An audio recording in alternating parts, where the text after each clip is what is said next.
जय गायत्री माता, जय गुरुदेव।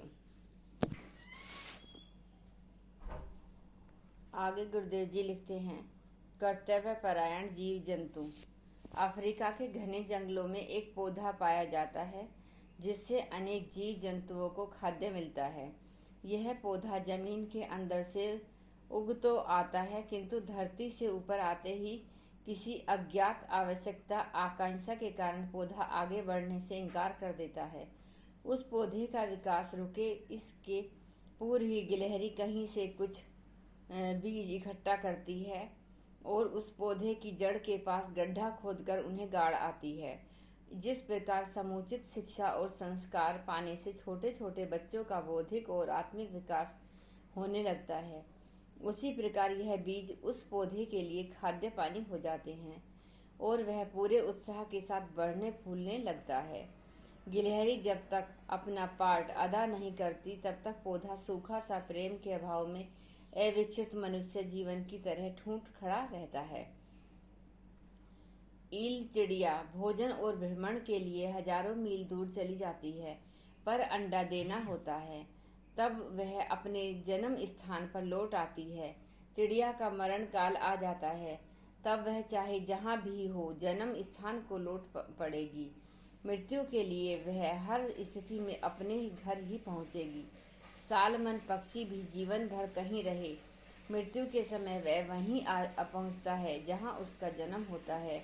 मानो वह सारे जीवन यह याद रखता हो कि किन परिस्थितियों के कारण उसे इस योनि में जन्म लेना पड़ा और जन्म लेने के बाद फिर न वैसी निकृष्ट जीवन मिले। वह अपने मूल स्थान पर लौटकर जीवन दशा बदल देता है।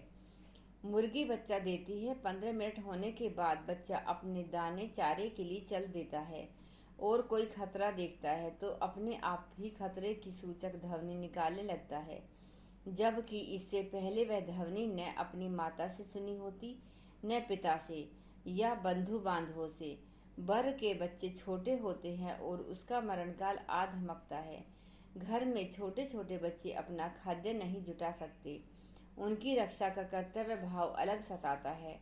तब बर आंख फुट्टे को पकड़कर टुकड़े टुकड़े कर के रख देती है, स्वयं मरने के लिए चल देती है। पीछे बच्चे मांस खा कर बड़े हो जाते हैं। गिलहरी का बीज छुपाना, सालमन और ईल पक्षियों द्वारा अपनी मृत्यु के समय हजारों मील दूर से लौट आना, चूजे का वंश परिपाटी के आधार का बिना शिक्षक ज्ञान और मरते दम तक छोटी सी बर में कर्तव्य पालन की भावना। प्रश्न उठता है कि जीवों में इस तरह की गणितीय बुद्धि का रहस्य क्या है। आज की बुद्धिवादी व्यक्ति आज का जीव शास्त्री उजाड़ देगा। यह सब प्रकृति की प्रेरणा से होता रहता है।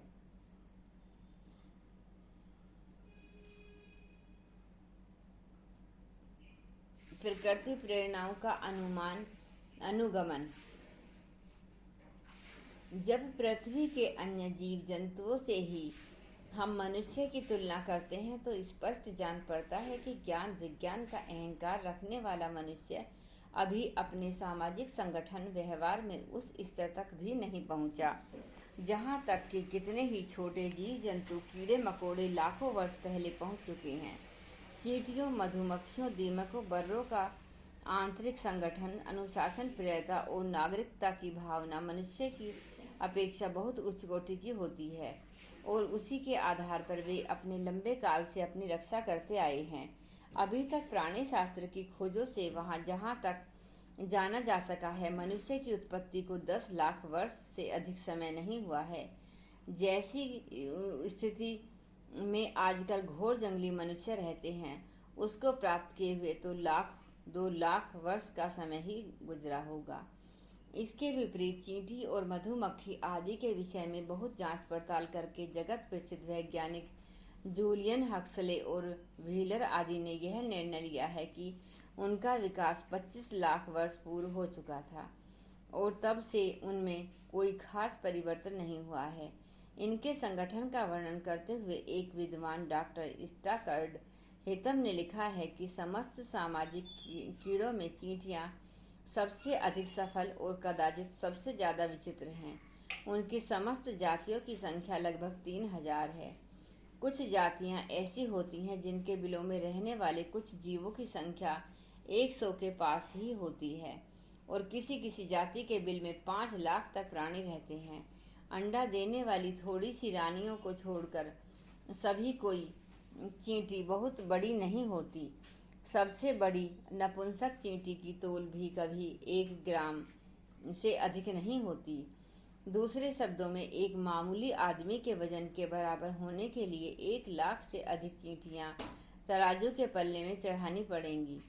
यह तो सबसे बड़ी चींटी की बात हुई, जिनको आहार ढूंढने और शत्रुओं से युद्ध करने के लिए अपने शरीर को विशेष रूप से बड़ा और मजबूत बनाना पड़ता है।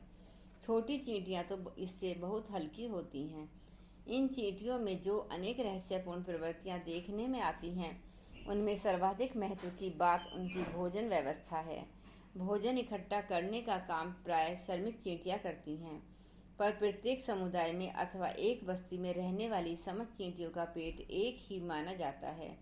इसलिए श्रमिक चींटियां जितना आहार सामग्री पाती हैं, उसे अपने गले के नीचे के थैले में भर लेती हैं। उसमें से वे अपने हिस्से का थोड़ा सा अंश अपनी पाक स्थली में पहुंचा देती हैं, और शेष में से एक एक बूंद अन्य सबको बांट देती हैं। इसकी जांच करने के लिए वैज्ञानिकों ने आहार ढूंढने वाली चींटियों के मार्ग में चीनी का गाढ़ा शरबत रख दिया और उसमें कोई रासायनिक नीले रंग का पदार्थ मिला दिया। श्रमजीवी चींटियों ने शरबत को खा लिया और बिल में पहुंचकर उसके समस्त निवासियों बच्चों तक वो वही खाया हुआ शरबत बांट दिया। फल यह हुआ कि बस्ती में रहने वाले समस्त प्राणियों के पेट में से थोड़ी नीलिमा झलकने लगी। इस प्रकार समस्त समुदाय का पेट पालन हो जाता है। यदि मनुष्य समाज ने इस सिद्धांत को समझकर व्यवहार रूप से पालन करना आरंभ कर दिया होता, तो आज कहीं भी इतने चोर, डाकू, उठाईगीर, ठग, लुटेरे आदि नहीं मिलते।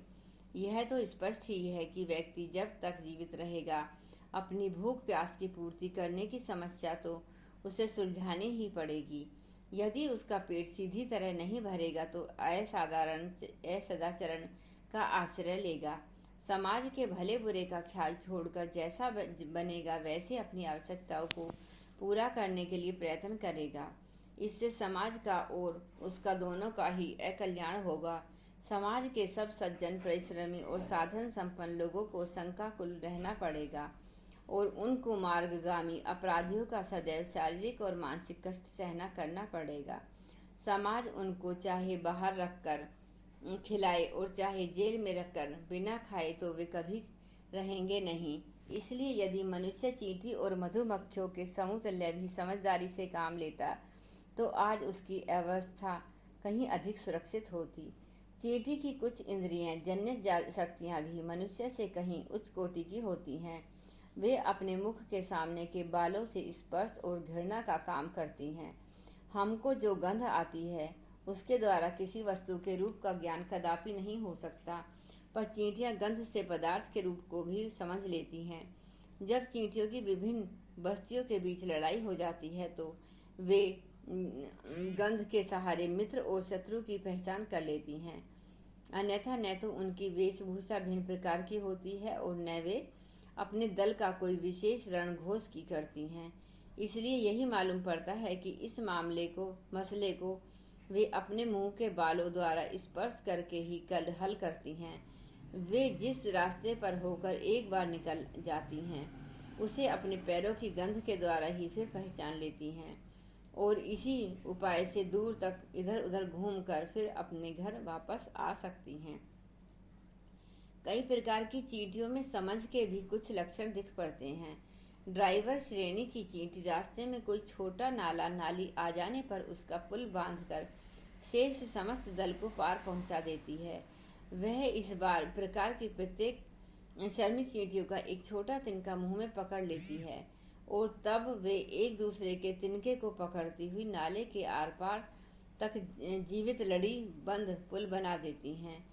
बेट नामक वैज्ञानिक ने अपने परीक्षण के आधार पर लिखा है कि दक्षिण अमेरिका के एक नगर में चींटियों ने ट्राम की पटरी को पार करने के लिए ऐसा ही पुल बनाया था, पर जब उनमें से बहुत सी ट्राम से कुचल गईं तो उन्होंने बजाय पुल बनाने के पटरी नीचे से खोदकर सुरंग बनाई। जब श्री बेट ने इन सुरंगों को बंद कर दिया तो उन्होंने पटरी के पार जाना बंद कर दिया और नई सुरंगें खोदकर ही उस पार गईं। इसी प्रकार एक वृक्ष पर चींटियों का चढ़ना रोकने के लिए उसमें तने के चारों तरफ 2-4 इंच चौड़ा चिपकाने वाला लाशा लगा दिया गया। चींटियों ने इधर उधर से मिट्टी पत्थर के छोटे कण लाकर लाशे पर डालकर उसे पाट दिया और उस पार पहुंच गईं। चींटियों की स्वच्छता भावना भी बहुत ऊंचे दर्जे की होती है। वे अपने शरीर की बहुत अधिक सफाई करती हैं। श्री मैककुक ने चींटियों के एक जोड़े का निरीक्षण करके बतलाया कि उनमें से एक तो पृथ्वी पर लेट गई और दूसरी ने उसे चाट कर साफ करना आरंभ कर किया। पहले उसने चेहरे को साफ किया, फिर छाती को खूब चाटा। इस प्रकार कूल्हा उधर टांगों को भी चाट कर पूरी तरह साफ किया। इस तमाम समय में सफाई कराने वाली चींटी ऐसी शांति और संतोष के साथ पड़ी रही जिससे विदित होता था कि वह अपने साथी के काम से बहुत संतुष्ट और प्रसन्न है। चींटियां अपने भरण पोषण के लिए अनेक प्रकार की विधियों से काम लिया करती हैं। दक्षिण अमेरिका की अटूटा जाति की चींटी पेड़ों से पत्तियां तोड़कर उनके छोटे छोटे टुकड़े करती हैं और फिर उनको अपने बिल के भीतर क्यारियों में फैला देती हैं। कुछ ही समय में उनसे कुकुरमुत्ता के तुल्य वनस्पति पैदा हो जाती है। बिल के भीतर रहने वाले सभी चींटियां मुख्य रूप से इन्हीं को खाकर गुजारा करती हैं। इनको बागवान चींटियां कहा जाता है। दूसरी फसल जमा करने वाली चींटियां होती हैं जो अपने बिलों में खेती से अनाज या घास आदि के बीज इकट्ठा करती हैं। ये अक्सर शुष्क अथवा मरुभूमि के प्रदेशों में रहती हैं। इन प्रदेशों में अक्सर बहुत समय सूखा पड़ जाता है और खाद्य सामग्री का अभाव हो जाता है। इसलिए ये चींटियां अपने बिलों के भीतर अधिक से अधिक तरह तरह के बीज जमा कर लेती हैं और अभाव के दिनों में ही उन्हीं को खाकर गुजर करती हैं। हमारे देश में पुराने समय में अकाल के दिनों में अनेक बाद लोगों ने इन चींटियों के बिलों को खोदकर 1-1, 2-2 मन अनाज निकाला था। आज के लिए बस इतना ही। यह पंडित श्री राम शर्मा आचार्य जी की बुक है। ईश्वर कौन है, कहाँ है, कैसा है, इस पुस्तक को मैं आपको अपने शब्दों में सुना रही हूँ। आपसे विनती है कि आप इसको जन जन तक फैलाएं। धन्यवाद। एक बार गायत्री मंत्र का उच्चारण करते हैं। ओम भूर्भुवः स्वः तत्सवितुर्वरेण्यं भर्गो देवस्य धीमहि धियो यो न प्रचोदयात्। जय माता।